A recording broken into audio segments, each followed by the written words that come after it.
음식은 우리를 하나님 앞에 내세우지 못하나니 우리가 먹지 않는다고 해서 더 못 사는 것도 아니고 먹는다고 해서 더 잘 사는 것도 아니니라. 그런즉 너희의 자유가 믿음이 약한 자들에게 걸려 넘어지게 하는 것이 되지 않도록 조심하라. 지식 있는 내가 우상의 집에 앉아 먹는 것을 누구든지 보면 그 믿음이 약한 자들의 양심이 담력을 얻어 우상의 재물을 먹게 되지 않겠느냐.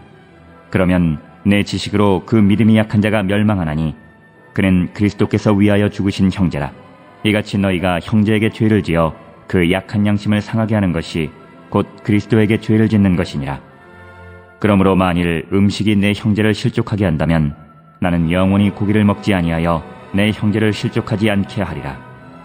오늘 본문에서 사도 바울은 우상에게 바쳐진 음식에 대해서 자신의 구체적인 생각을 밝히고 있습니다. 먼저 8절 말씀을 보시면 음식은 우리를 하나님 앞에 내세우지 못하나니 우리가 먹지 않는다고 해서 더 못 사는 것도 아니고 먹는다고 해서 더 잘 사는 것도 아니니라.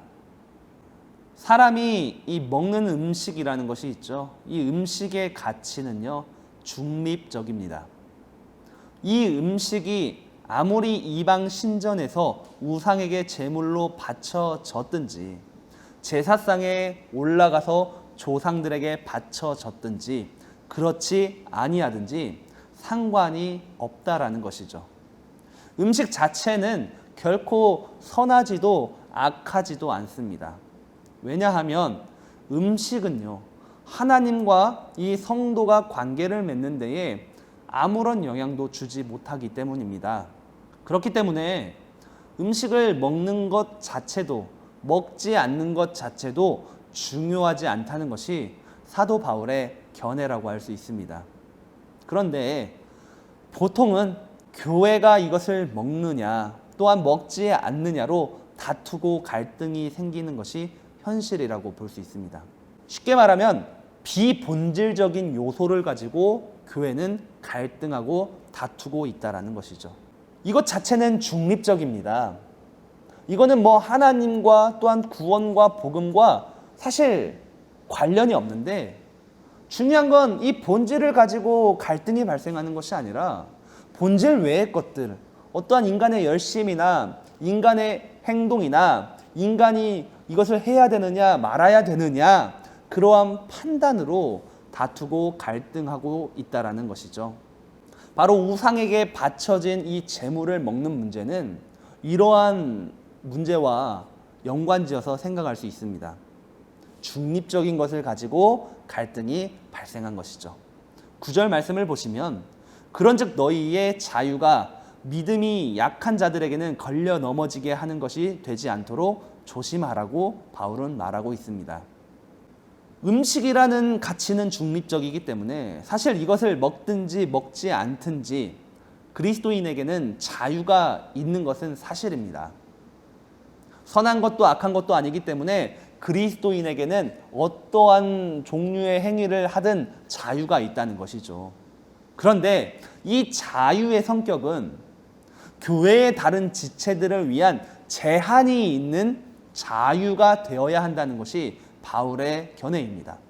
자유이긴 자유이나 어떠한 울타리와 테두리가 있는 자유가 되어야만이 진짜 그리스도인의 자유라는 것인데 바로 그 울타리와 테두리는 나 외에 다른 지체들, 다른 형제와 자매들을 위한 자유가 되어야 한다는 것이죠. 교회 안에는 믿음이 강하고 믿음이 좋은 지체도 있지만 그 반대로 믿음이 연약하고 아직 믿음이 미성숙한 지체들도 충분히 많습니다. 우상에게 바쳐진 이 재물을 먹는 문제를 가지고도 어떠한 지체는 거리낌 없는 건강한 양심을 가지고 마음껏 자유를 누리며 먹을 수 있었지만 그렇지 못한 자들도 있었다라는 것이죠. 이 우상에게 바쳐진 재물을 볼 때에 또한 먹을 때에 양심의 가책을 느낄 수도 있었고 또한 다른 이들의 행동을 보면서 그들이 그러한 음식을 먹는 것을 보면서 시험에 들거나 또한 믿음을 실족하게 되는 경우가 충분히 발생할 수가 있다는 것이죠. 왜 그렇습니까? 믿음이 좋은 사람이 있지만 믿음이 연약한 자들도 있기 때문입니다. 물론 가장 이상적인 공동체는 모든 지체가 동일한 마음을 가지고 동일한 믿음과 동일한 행동으로 살아가면 좋겠지만 그렇지 못한 것이 교회의 현실이기도 합니다. 따라서 이 연약한 지체들을 배려하는 제한이 있는 이 자유가 바로 진정한 그리스도인의 자유라고 말할 수 있습니다. 만일 이 믿음이 성숙한 성도 중에서 나는 이 우상에게 바쳐진 제물을 먹는 것이 전혀 개의치도 않고 아무런 문제가 없다라고 생각하는 이 사람이 자신의 그러한 행위를 통해서 믿음이 약한 자들이 흔들리거나 그들이 실족하게 된다면 이것은 새로운 문제가 될 수 있다는 것입니다.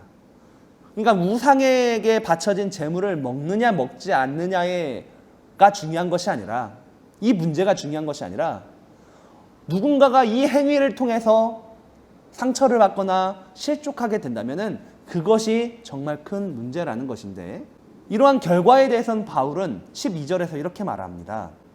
이같이 너희가 형제에게 죄를 지어 그 약한 양심을 상하게 하는 것이 곧 그리스도에게 죄를 짓는 것이니라. 엄청나죠. 믿음이 약한 자들을 실족하게 하고 그들에게 죄를 짓는 것은 곧 예수 그리스도에게 죄를 짓는 것과 동일하다. 믿음이 연약하고 믿음이 미성숙한 자들이 어떠한 자들의 행위와 어떠한 판단에 의해서 실족하게 됩니다. 그들이 마음이 상해요. 믿음을 잃어버리게 돼요. 그래서 그 사람에게 어떠한 죄를 짓는 것은 예수님께, 우리 주님께 죄를 짓는 것과 동일하다는 것이죠. 그렇기 때문에 믿음이 좋습니까? 성숙한 성도입니까? 그러한 성도들은 이것을 먹고 안 먹고의 문제가 아니라 다른 지체들의 상함, 다른 지체들의 양심과 그 신앙과도 이어진다는 것이 가장 중요하다는 것을 기억해야 한다는 것이죠. 사도 바울은 오늘 말씀에서 이러한 결론을 내리게 되는데 13절 말씀을 보시면 그러므로 만일 음식이 내 형제를 실족하게 한다면 나는 영원히 고기를 먹지 아니하며 내 형제를 실족하지 않게 하리라. 먹는 것, 먹지 않는 것이 중요한 문제가 아니라는 것이죠. 만일 바울이 우상에게 바쳐진 음식을 먹어서 다른 지체가 양심이 약해지고 믿음을 실족하게 된다면 차라리 그것을 영원히 먹지 않겠다는 고백입니다. 누군가를 시험에 들게 하여서 그를 힘들게 하고 그에게 상처를 주느니 아예 억제하고 하지 않겠다는 것이 바울의 결론입니다. 차라리 그 편이 자신을 포함한 다른 지체들의 유익을 위함이라고 바울은 생각하였던 것입니다. 우리는 이와 같은 문제들을 참으로 많이 만나고 있는 줄로 압니다. 제가 부목사인데 부목사로서 기성교회 안에서 사역을 할 때에 저의 어떠한 행동과 저의 어떠한 판단 이것들이 문제가 되어서 논란이 되는 경우를 굉장히 많이 보았습니다. 그런데 정작 살펴보면 본질의 문제가 아닙니다. 제가 예수가 그리스도가 아니라고 선포하였을까요? 예수가 유일한 구원의 길이 아니라고 선포하였을까요? 그러한 문제가 아니라는 것이죠. 어떠한 사역을 함에 있어서 어떠한 일을 진행함에 있어서 비본질적인 요소를 가지고 의견이 나뉘게 되고 서로 논란이 되는, 그래서 누군가 저를 쉽게 판단하고 평가하는 그러한 상황 굉장히 많이 겪어보았습니다. 그때마다 참으로 힘들죠. 마음이 편하지가 않습니다.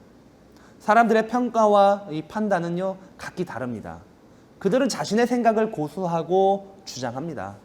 내가 생각하는 것이 옳아, 내가 경험했던 것이 옳다고 생각하기 때문에 다른 누군가를 너무나도 쉽게 평가를 합니다.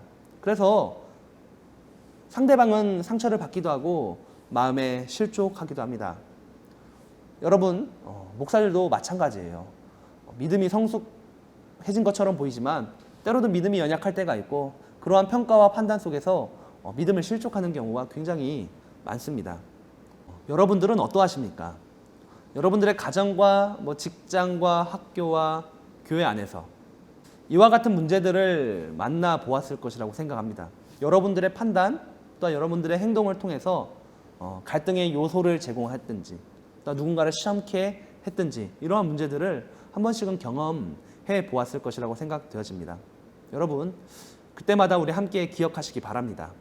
저와 여러분은 믿음이 연약한 그 지체들, 믿음이 아직 미성숙한 이들의 신앙과 그들의 양심의 보호를 위해서 때로는 양보하고 억제하고 나의 것을 내려놓아야 한다는 것을 기억했으면 좋겠습니다.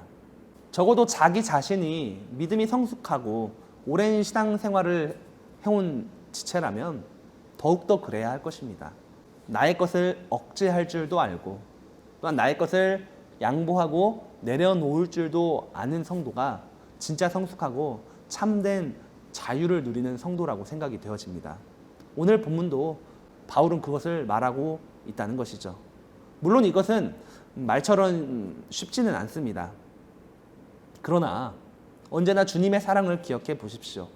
나를 용서하시고 나를 품어주신 십자가의 복음을 기억하여서 그 사랑이 기초가 되어서 사랑하는 마음으로 덕을 세우고자 한다면 가능할 수 있을 것입니다. 이 말씀을 잘 기억하시면서 오늘 하루도 다른 지체들을 생각하여서 그들을 위해 기도하고 또한 그들을 사랑하고 그들의 신앙과 양심을 지킴으로써 저와 여러분들의 신앙도 더욱 성숙해져가는 복된 하루가 되기를 간절히 소망합니다. 아멘.